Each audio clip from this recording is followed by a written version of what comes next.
বর্তমান ক্রিকেট বিশ্বে যতগুলি টি-20 ফ্র্যাঞ্চাইজি লিগ রয়েছে এর মধ্যে সবচাইতে জঘন্য এবং বাজে ব্যবস্থাপনা সম্পূর্ণ যদি কোনো লিগ থাকে সেটা হচ্ছে বিপিএল। কেননা 2012 সাল থেকে 2025 পর্যন্ত বাংলাদেশ প্রিমিয়ার লিগ হয়ে আসছে। এর মধ্যে যদি সাকসেসফুল কোনো বিপিএল হয়ে থাকে সেটা হচ্ছে 2012 সালের প্রথম যে বিপিএলটি হয়েছিল সেটা।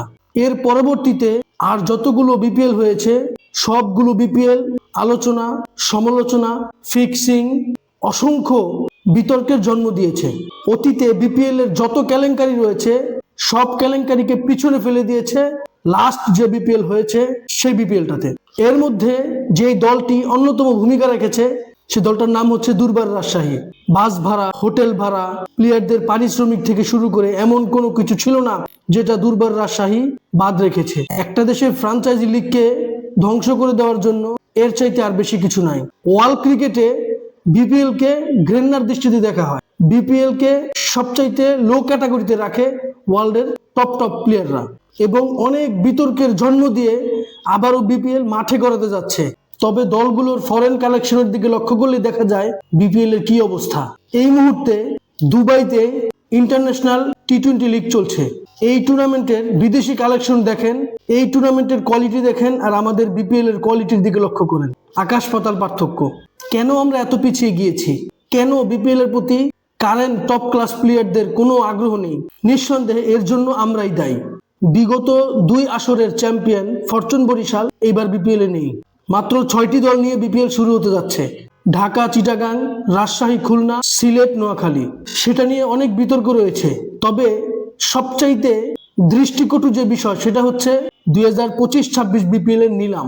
এইবারের নিলামে সবচাইতে হাইস্ট প্রাইসে বিক্রি হয়েছেন চট্টগ্রামের নাইম শেখ 1,10,00,000 টাকায়। অথচ এই নাইম শেখ কারেন্ট টি-20 দলে তার সুযোগ হয় না। অপরদিকে বাংলাদেশের টি-20 ইতিহাসের সর্বসেরা ক্যাপ্টেন লিটন কুমার দাস তিনি মাত্র 70 লাখ টাকায় রংপুর তাকে কিনে নিয়েছে। এই হচ্ছে আমাদের অবস্থা।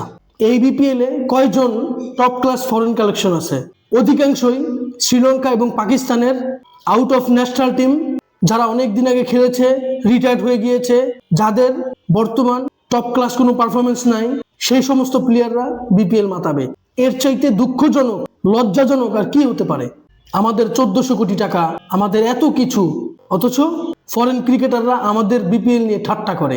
তবে এই বিপিএল এ সবচেয়ে দুঃখজনক বিষয় হচ্ছে শ্রীলঙ্কার ফরমার ক্রিকেটার অ্যাঞ্জেলো পেরেরা তাকে চট্টগ্রাম কিনে নিয়েছে। সত্যি বলতে আমি তাকে কবে ন্যাশনাল টিমে খেলতে দেখেছি সেটা আমার মনে নাই।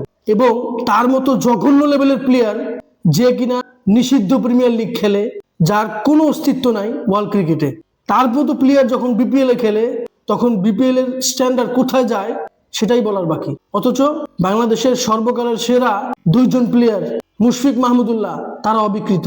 অথচ এই বিপিএল কে আকর্ষণীয় করে তোলার জন্য, এই বিপিএল এ ভালো পারফরমেন্স যাতে প্লেয়াররা করতে পারে, ফ্র্যাঞ্চাইজি গুলো যাতে ভালো প্লেয়ারদেরকে চিহ্নিত করতে পারে, সেজন্য আয়োজন করা হয়েছে এনসিএল। সেই এনসিএল এ টপ ক্লাস সেঞ্চুরি করেছেন বাংলাদেশের test opener batsman Sadman Islam, যে কিনা ওয়ার্ল্ডের বড় বড় টেস্ট দলগুলোর বিপক্ষে high quality bowling attack face করে অভ্যাস। তার মতো একজন কোয়ালিটি প্লেয়ার বাংলাদেশের ঘরোয়া লিগে চান্স পায় না। অথচ অ্যাঞ্জেলো পেরেরার মতো জঘন্য প্লেয়ার তারা বিপিএল খেলবে, এমনকি ইতালির প্লেয়াররাও বিপিএল এ খেলবে। সত্যি বলতে বাংলাদেশ ক্রিকেটের সাথে নিলাম যায় না। ক্রিকেটের যে স্ট্যান্ডার্ড এখনো নিলামের পর্যায়ে যেতে পারেনি। তবে আমাদের কিছু করার নেই, কারণ আমরা বাংলাদেশি, বাংলাদেশ ক্রিকেটকে ফলো করি, ভালোবাসি, সেজন্য আমাদেরকে কথা বলতে হয়। তবে যখন অন্য দেশের ফ্র্যাঞ্চাইজি লিগগুলোর উন্নতি দেখি তখন আমাদের খারাপ লাগে। এই যে এনামুল হক বিজয় সহ যে সমস্ত 9 জন ক্রিকেটারকে বিপিএল অকশন থেকে তাদের নামগুলো ছেটে ফেলা হয়েছে, এটা নিয়ে যে একটা আলোচনা হলো, সমালোচনা হলো, এটারও সঠিক সুস্থ কোনো প্রতিবেদন আমাদের সামনে আসেনি। আমাদের সবকিছু রয়েছে কিন্তু আমাদের কাজটাই হচ্ছে না। এ নিয়ে আপনার কোনো মতামত থাকলে অবশ্যই আমার সাথে শেয়ার করবেন। ভিডিওটি ভালো লাগলে লাইক, কমেন্ট, শেয়ার, সাবস্ক্রাইব করবেন। ধন্যবাদ।